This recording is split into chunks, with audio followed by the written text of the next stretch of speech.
another video and welcome to Sammy G's World of Cinema.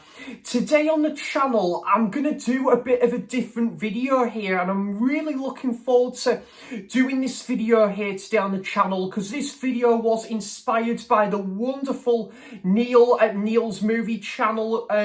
He is doing a fantastic series on his channel at the minute talking about directorial debut films from directors, and it's kind of inspired me to do like this video talking about 10 actors that have directed like movies as well and done like directorial films.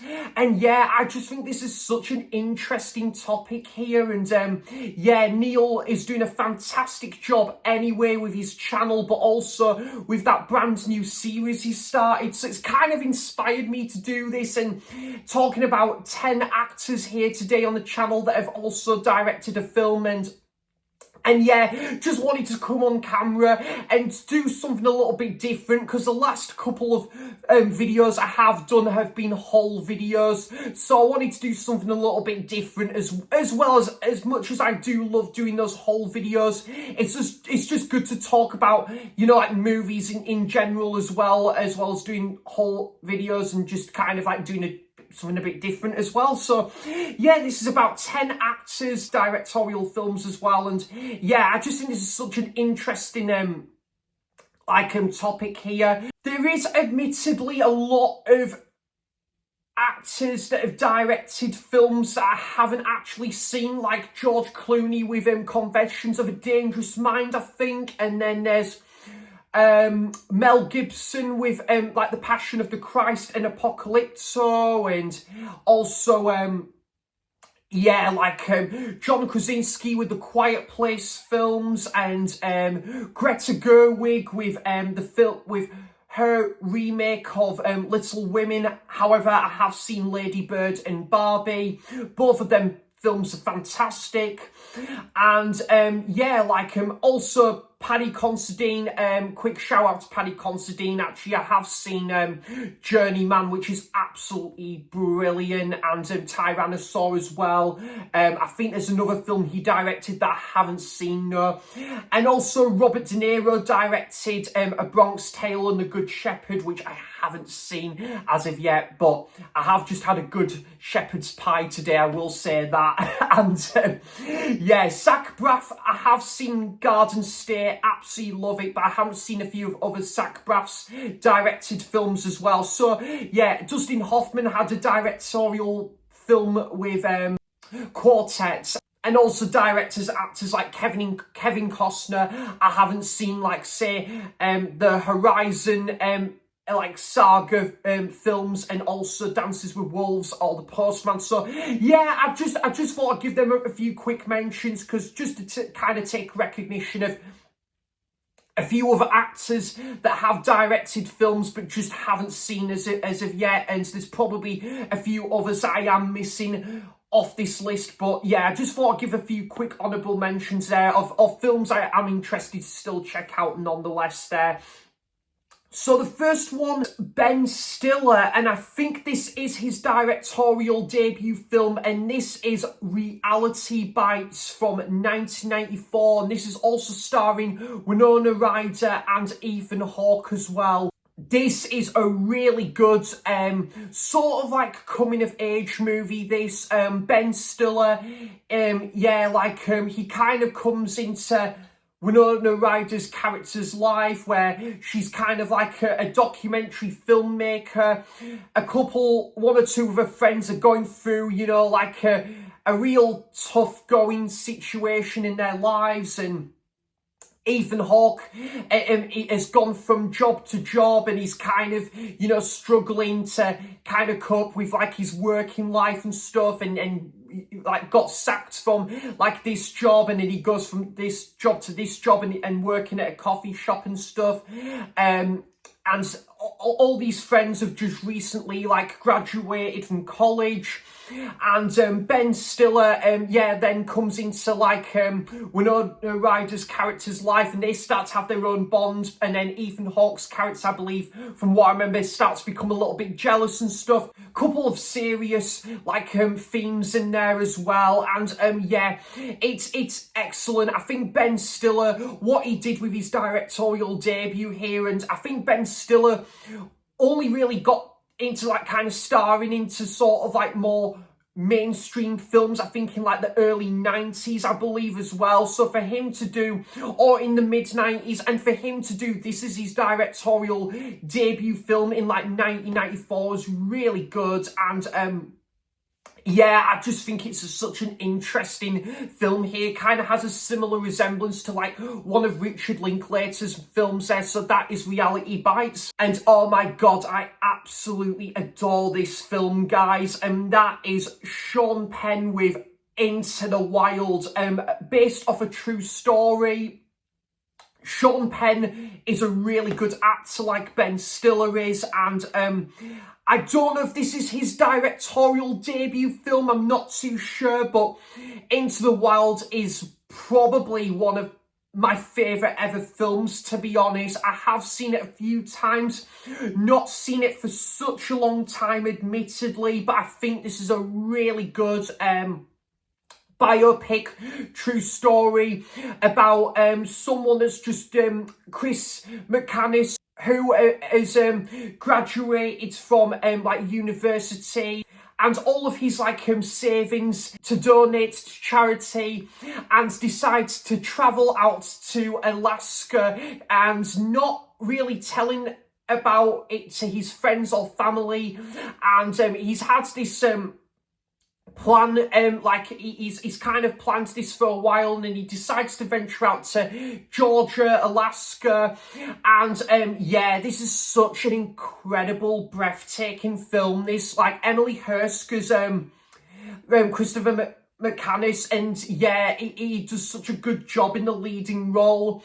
And yeah, he goes on such an incredible journey, you know, meets some wonderful, like, you know, like bundle of characters and people along the way, like Vince Vaughn, and Kirsten Stewart is in this film as well, and I think William H. Macy, I think as well, from what I remember. Was it William H. Macy? I think it might have been.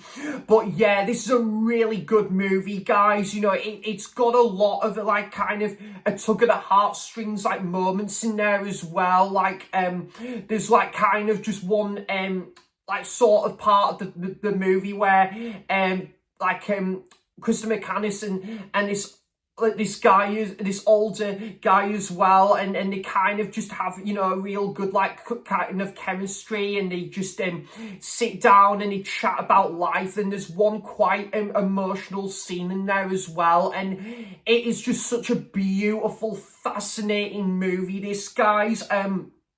The score from I'm trying to think who the score is by, from the guy from Pearl Jam. I'll put the name up on the screen there, but yeah, I absolutely love the score. I think it's the score, the songs from like the artist also who's worked with Pearl Jam. Absolutely brilliant movie, guys, and just, yeah, like it's just really just, again, the cinematography in that, and just you kind of focus on when he goes to Alaska, and then you kind of, he kind of just then reflects back on how he began that journey as well. Really, really good. Fantastic film that is Into the Wild, directed perfectly from Sean Penn. This is like a 10 out of 10 movie for me, this one. How could I have this video or this list without mentioning the wonderful Clint Eastwood? And Clint Eastwood, yeah, acted in so many wonderful films, and he's directed so many wonderful films as well. He just is such an absolute treasure to the world of film and cinema in general. And I think as well, like, he has directed so many interesting films and acted in some of them as well. And this one is like an interesting kind of like biopic as well. And admittedly, this film, I don't think got the best reception, but I really liked it. And I think for someone who didn't know much about this band or artist at the time, I just feel this is kind of like an interesting like sort of take or like insight into this band's sort of like that the life, the career, and how they formed. And that is Jersey Boys, about Frankie Valli and the Four Seasons. Yeah, I must admit I knew hardly nothing about Frankie Valli in the Four Seasons. I think I only knew the song Grease, and that was about it, to be honest. I know there has been like stage plays and stuff about Frankie Valli and that, and I'm sure there's been some good like documentaries as well. But yeah, I think this is such a good like biopic and that, and kind of, you know, focusing on each of like the band members. And I kind of liked like sort of like one of the members is kind of just like sort of like narrating and stuff like that at the start, and then I think he would pass the bat over to like one of like the other like band members. And yeah, I think this is just such an interesting story, interesting kind of like biopic here that I would even consider to be underrated.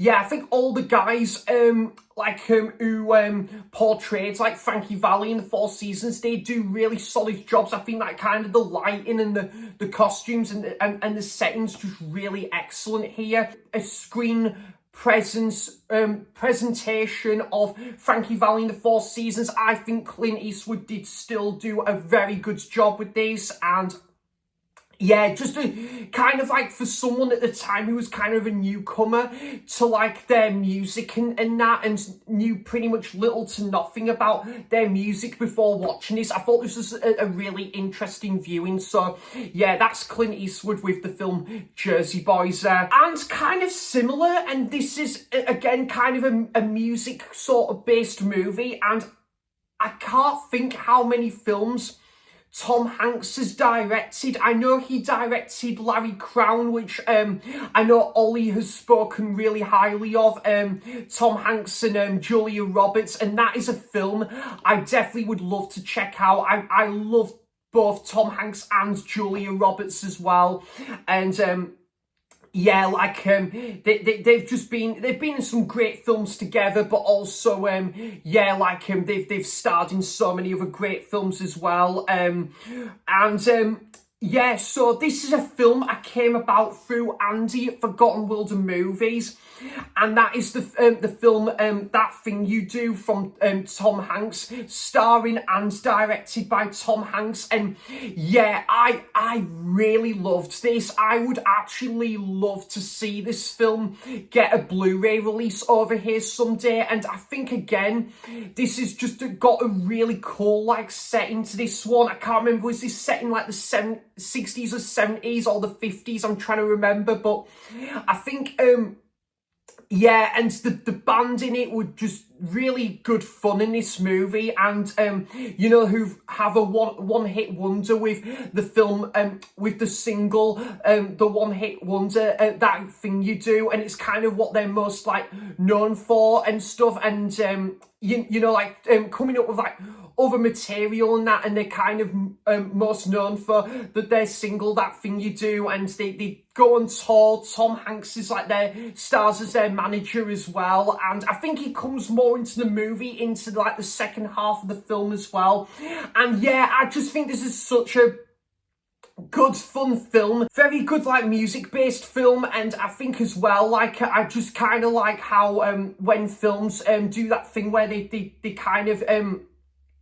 kind of like come from like a certain decade, like the 90s or even the 2000s and onwards, and they kind of touch on like 60s music, and you know, you've got that real like retro style to the movie, that aesthetic. And I just love it when films sort of like encapsulate that and stuff, and this film does a good job of that. So yeah, that's the film That Thing You Do, directed really good Tom Hanks, and he plays a really good part in it as well. And yeah, kind of just seeing kind of the ins and outs of this this band as well, and like how they formed, and you know, like kind of like focusing on the friendships to the relationship side of the movies, just really interesting. So that's the film That Thing You Do, directed by Tom Hanks. Okay, so admittedly, this is another film that I haven't seen for a long while. So I have seen just the once, and just like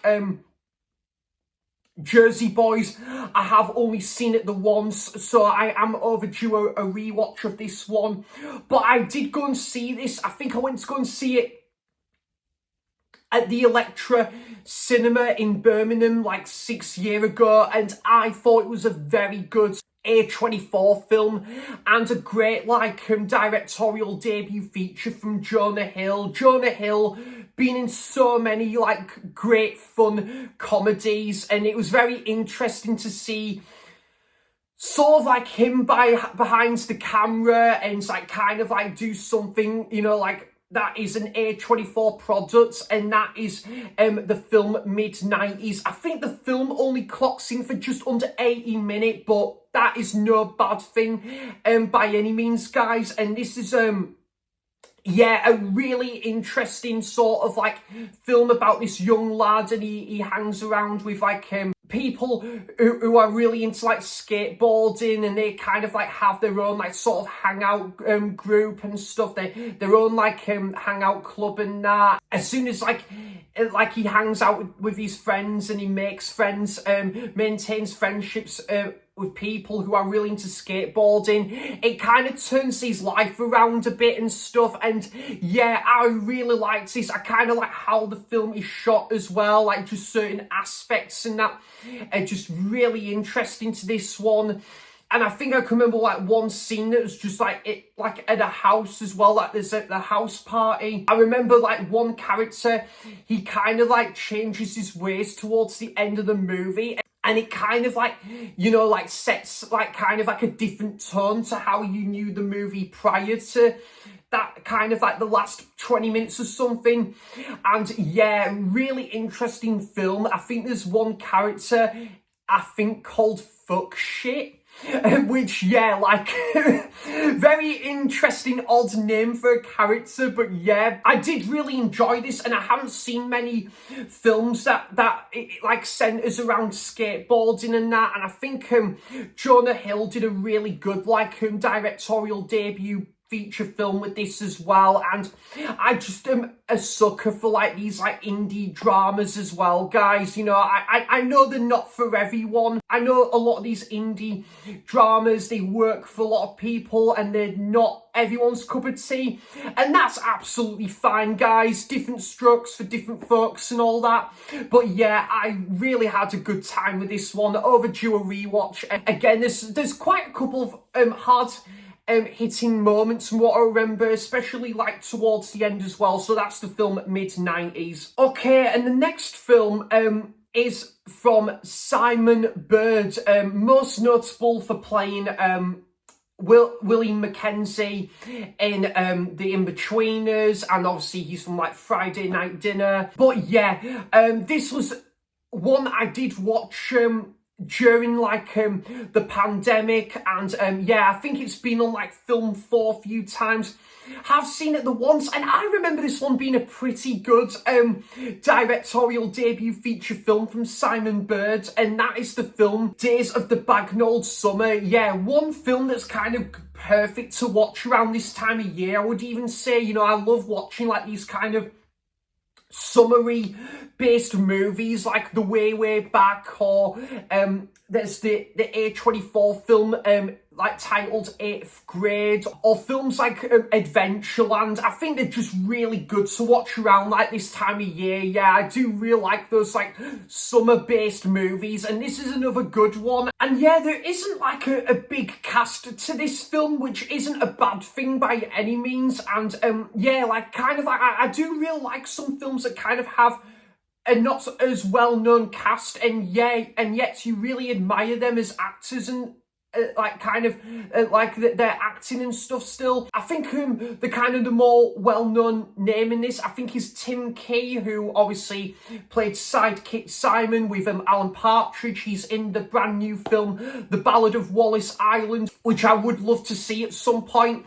But yeah, this is a good film, like good indie drama about someone like this guy who had plans to go to visit his dad in Florida, and you know, like he kind of like hang out with it, like he spends time with his dad for like 6 weeks in Florida, and like his dad had like other plans and other stuff like come up and that, and then he spends the summer with his mother. I think like his friends and that are like busy, and you know, like got other plans. And yeah, so this guy, he spends a lot of time like with like his mother like over the summer. I think his mother like works, I think, at like a cafe or like a hairdresser place, from what I remember. Mother and son like relationship, like kind of the main like guy in it is he doesn't really get on with like other people that you know, like he's met along the way and stuff. He has got like he's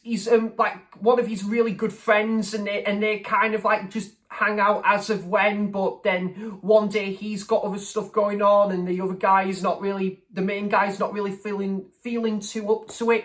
So yeah, it's quite a decent little drama, this one. I think it's one I consider pretty underrated as well, and I believe the score is, and the soundtrack is by Belle and Sebastian as well, who are obviously a well-known Scottish indie band. And yeah, I really enjoyed this one, and yeah, I just love kind of like these British hidden gems, and this is another good example of that. And yeah, I remember one scene where they're kind of like there's activities going on, and Tim Key comes into like you know, like kind of that side role, and yeah, like he kind of like has that sort of like that interaction with the main guy's character, and yeah, like they kind of like don't really like gel there, but and it's kind of yeah, interesting kind of where this film goes, but you're kind of waiting for like what this main character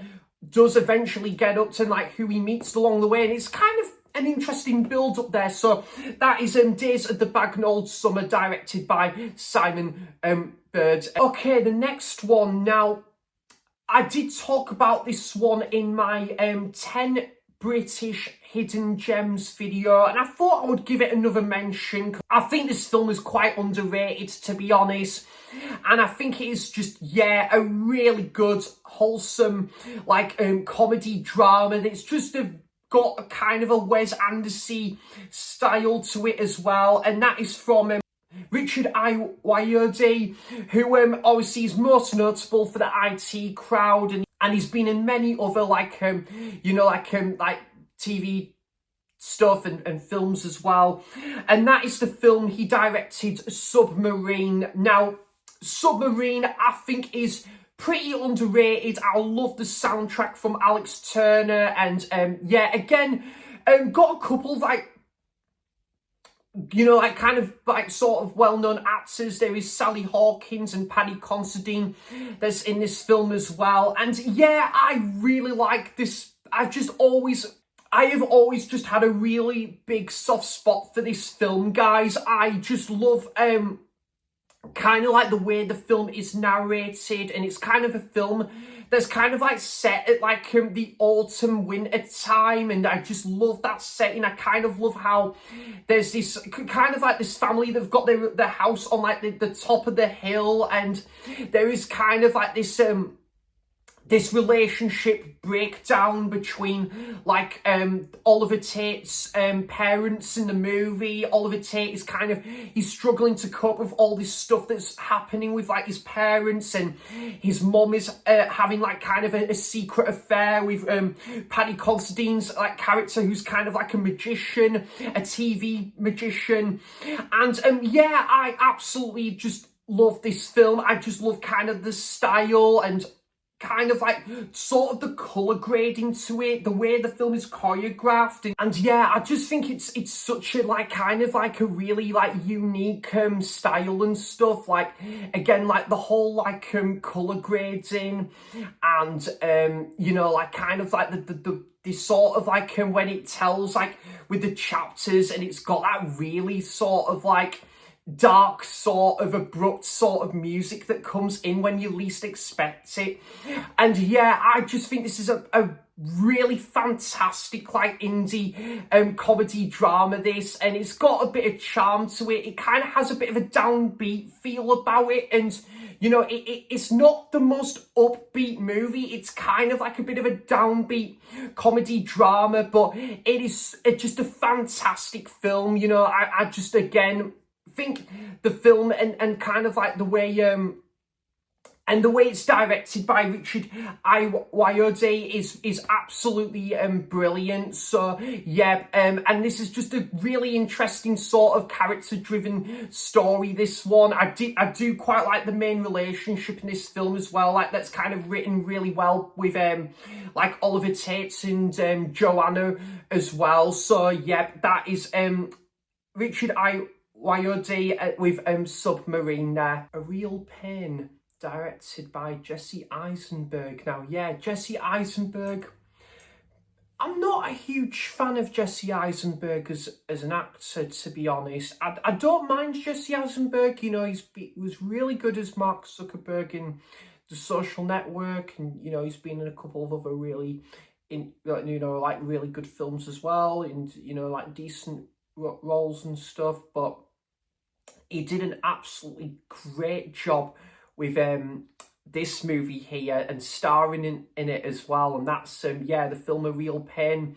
That went up for like, I think went up for like a few like Oscars and like many awards as well. Kieran Cullen starring like kind of like as his like brother in the film, and Jesse Eisenberg I think's travelled like from New York, and he's kind of like sort of like he's kind of really busy with like work and his, you know, like his family life, and he goes from like New York, and then he comes to visit like his brother, played by Kieran Cullen, at the airport. Kieran Cullen won like Best Supporting Actor at the Oscars as well, and they go to Poland to visit like their grandmother's like house, and like where like you know, like she's lived for like you know, like the like for the rest of like her life and stuff, and like who recently like passed away, and they kind of paid tribute to like their grandmother, like who lived in like Poland. And yeah, this is a really interesting movie. I love the scenes where they're kind of like both on the train, and they're kind of going into some really like deep conversations about life and stuff, and they go on like a tour with like people from like the Jewish like community, and they go and visit around Poland, and they've got like a tour guide around Poland. And yeah, it's a really good movie, guys. You know, there's a lot of like, there is some like comical aspects of the movie, but there are some quite you know, sort of hard-hitting aspects as well. You know, there's a couple scenes where there's one scene in particular, Jesse Eisenberg is yeah, one of the main two leads in the table in the restaurant, and he really breaks down, and he really goes deep into like kind of like his frustration, and he's kind of like his anger that he's had with like obviously his relationship with his brother, and kind of like he talks about like his past and stuff. And yeah, Kieran Cullen, who kind of like he has his characters suffering with like depression, and you know, like he's really been in an all-time low. He's been in a really sort of dark place, and yeah, he goes into a bit about that, and he kind of like he's struggling to like connect with like the other people that he meets in this movie, and but then he kind of does build a bit of a friendship with a couple other people there, and it's a really good movie, guys. And yeah, kind of like to my surprise, a film that only clocks in for about like just over like 80 minutes, and there's just like a lot of great sort of like it's really just well handled from Jesse Eisenberg of how like it's packed into like 80 plus minute, and like it's really just great how what they pack into like that runtime.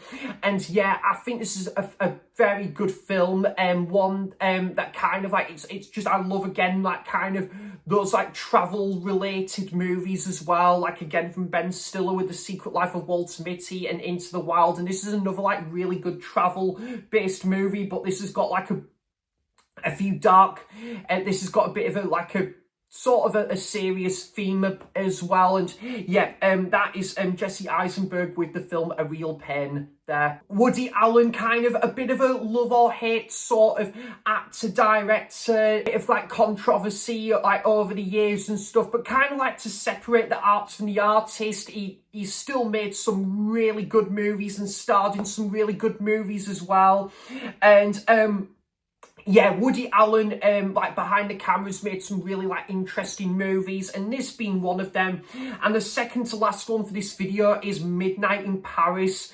So yeah, a really great cast with like Owen Wilson and Michael Sheen, Rachel McAdams, and Tom Hiddleston. I think Tom Hiddleston's in this film as well. Yeah, there's some other like really good actors in there. The French actress is really fantastic in this film as well. And Owen Wilson, who's kind of like, he's like an author, or I think he's like a screenwriter, and like he goes on holiday with like his fiance, and they go to meet like his fiance's family abroad, doing a bit of sightseeing and stuff, and just seeing the sights and stuff as you kind of would expect from like a family that are like traveling. And yeah, they go to visit in Paris, of course, like with the title. So one day, just out of the blue, Owen Wilson's character kind of like discovers there's this like nightclub that kind of is devoted to like 1920s Paris and kind of like that 1920s like kind of culture.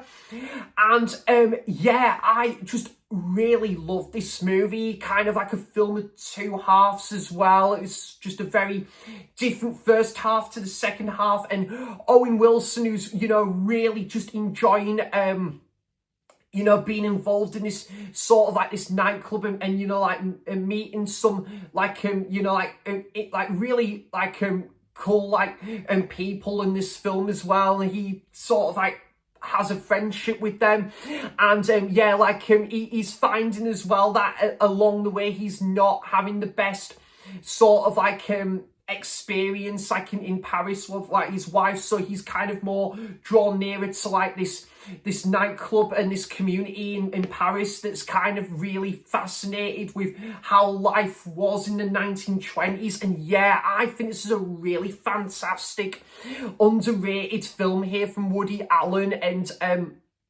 brilliantly directed by Woody Allen. And yeah, like it's just like a really interesting story, just so original for its time as well. Yeah, I haven't really seen another film like it before this, to be honest. And yeah, like also I just loved kind of like the scenes by where he would go to the bookshop with Owen Wilson, or he would like come across like this old like gramophone. And yeah, there's just some really cool like vintage aspects about this film. So yeah, that is Midnight in Paris, directed brilliantly by Woody Allen. And the last film I thought I would choose for this video, now Kenneth Branagh, who's starred in a handful of films and he's directed a few films. I will say, kind of like as directors go, I think Woody Allen maybe has had a bit more of a consistent filmography to Kenneth Branagh, in my opinion. However, though, guys, despite being kind of disappointed with a couple of Kenneth Branagh's other directed films, like For the Dark World, and films like Murder on the Orient Express, that personally wasn't my cup of tea. So Kenneth Branagh, I must admit, hasn't had the best filmographies as how like as directors go. But however, this film, yeah, was really good and did surprise me a little bit. And that is the film Belfast, which is kind of like the most personal film to Kenneth Branagh, and I kind of love it when an actor slash director does that, where they do their own like most personal films. I just think it's really interesting to kind of like how that film really means the most to that director and how they really relate to it. And Andrei Tarkovsky, who has done that as well, like his most personal film with Mirror. I just love it when directors do that and stuff. And yeah, like this is kind of like was a very relatable film for Kenneth Branagh, you know, like him growing up in like Northern Ireland. And yeah, Belfast is absolutely fantastic. I just love kind of how the film is set in black and white for the most part, and I think if this film was like set in colour for the most part, I don't think it would have had that same sort of like that same effect as I think if it would have been in colour. So kind of like other films like with Le Haine, which I think it just suits being a black and white film, and kind of like if I'm not really interested in seeing like kind of like a colorized version of that film, because I think it just suits black and white to perfection. But yeah, Belfast is just really good, like about like a young lad and like growing up in like the late 60s in Belfast. The main family in the film are kind of like you know, like under great threat as well of kind of like things that, you know, like kind of the riots that's happened like near the streets, and there's someone that's kind of like part of their community that's kind of, you know, like it is giving them really the cold shoulder. And you know, like he's you know, like, and I think he's been really unhappy with kind of like how the main dad like his like performance and stuff, and like kind of like his performance in work, that is. And yeah, this is quite a powerful movie at times as well. It's the guy from like Jamie, is it the main guy who I think was from 50 Shades of Grey, like the main guy, is it Jamie Dunnan or someone? He does a really good job in it, and the main mother is also fantastic, and you got Julie Walters in there as well, so you've got a really good cast. My favourite character in the film was actually who played the main grandfather in this film as well, like just great witty sense of humour, and I just love like his screen presence in the movie, and like he's sort of like his yeah, like family like relationship with like his son and other characters is just really good. And yeah, this film's got a lot of charm, it's got a lot of hearts and soul to it. And yeah, the whole scenes with like kind of like the scene like on the street with kind of the records playing, or the scene with like kind of where they're watching Chitty Chitty Bang Bang on the cinema. Yeah, there's just so many incredible aspects about this film. And yeah, it kind of shows what life was back in like the late 60s in Belfast. So yeah, just a really fantastic film here, and just a beautiful ending as well. Great like songs that like are featured from Van Morrison as well, which it does wonders for this film. So yeah, that is Belfast. So guys, those have been a list of 10 films from actors who are directors. I would be interested to know some of your favourite films from actors who are directors, and there's probably been a few other films that I have missed or haven't seen that hasn't featured on this list. But yeah, I think this is just a great like food for thought video, and a video that very much was inspired by Neil's movie channel, who I will put a link to his channel in the description box down below. Yeah, because he's got a fantastic channel, makes so many interesting videos, and I'm loving like his series with directorial debuts from films from directors. So yeah, keep up the awesome work, Neil, because I'm absolutely loving that series. So, and yeah guys, if you do want to actually do a response video to this talking about your choice of actors who have also directed movies and some of your favourites, you're more than welcome to do that if you want. I'd be really interested to hear some of your choices there. Like my topic here today on the channel, it was really good to do this video.